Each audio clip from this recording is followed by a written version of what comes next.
Hey guys, it's 681 Shadow. Welcome to my Bungou Stray Dogs episode 23 review. Now, before I begin, if you have not seen the episode yet, make sure to go down to the description below. I know that for the past couple of days, Kiss Anime hasn't been working for whatever reason, so I'll post the GoGo Anime link to that instead, just because Kiss Anime has been down for the past few days, which is kind of upsetting. Hopefully that can get fixed.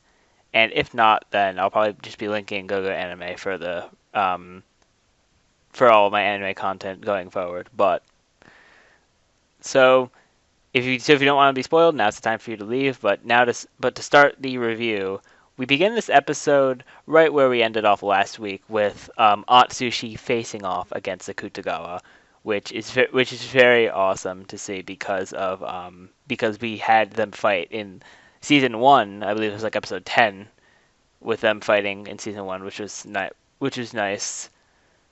And it's even cooler that they're fighting again. So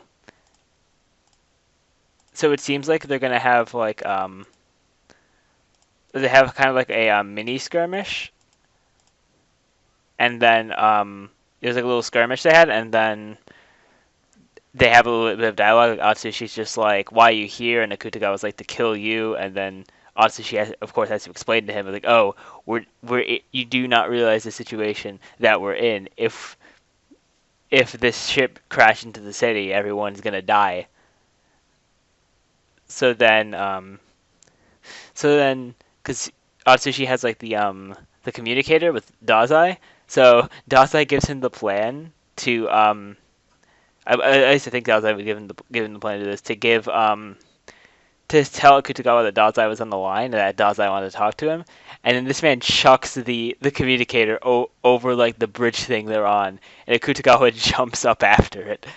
That was actually hilarious when I saw that. This man just jumped and went to get the communicator thing to talk to Dazai, and when he finally like settled on the ground, by like helping him by like not falling to his death, he used Rashomon to um to stay attached to like a wall, and once he gets the communicator, you the call had ended, which just must have felt so bad for Akutagawa, but he does do great things later on in the episode.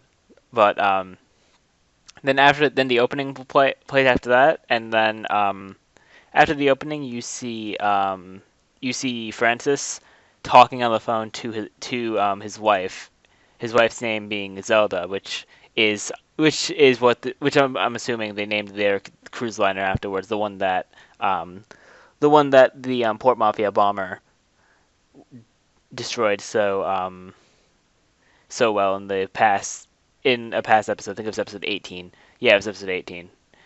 And as he's talking to his wife, and as he's talking to his wife, his a guest shows up, which is Atsushi, and then of course he hangs up, and then and there's a chair in the middle of the room. So um so what so what Francis decides to do is to have like a little fair game with Atsushi, and that he put the control terminal. It's kind of like a smartphone. He puts the control terminal on the chair in the middle of the room, and him and Atsushi stand on opposite sides of the room. And whoever's going to run first, whoever and on the count of three, whoever ran to the thing and got it first, then they would be the winner, and they would be able to do what they wanted with it. So so Atsushi had the idea of trying to outsmart Francis and run before the signal, but Francis predicted this, which is very interesting, and he stops him, and then afterwards we get the big reveal, which is really awesome.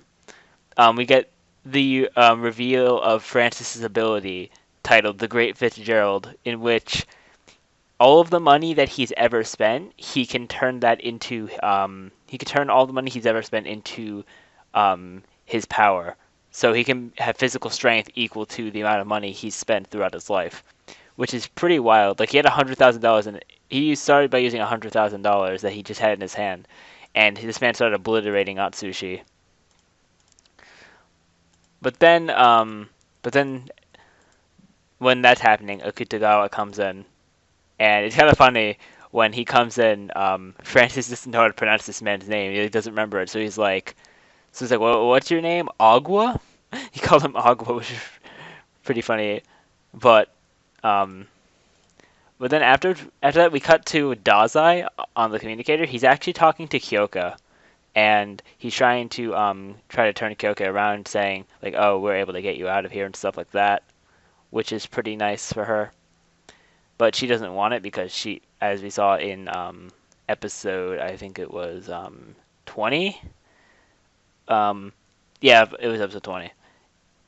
In episode 20, we saw how she doesn't want any more of the light. But and Dazai says basically how Dazai says basically that like what is it? That he basically tries to prove to her that she can still become a member of the agency.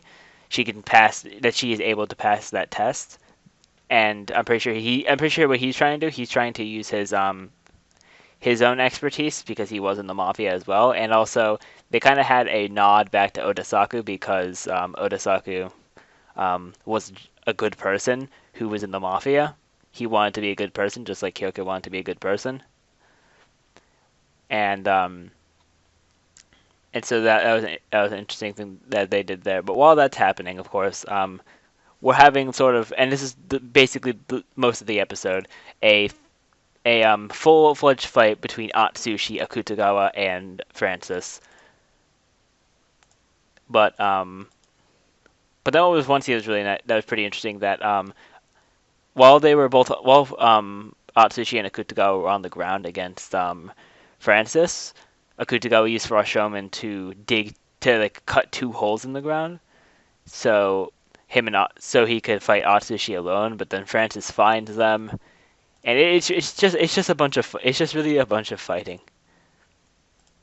But but once but after all of the fighting and running from Francis, once Atsushi and Akutagawa decide to show their faces,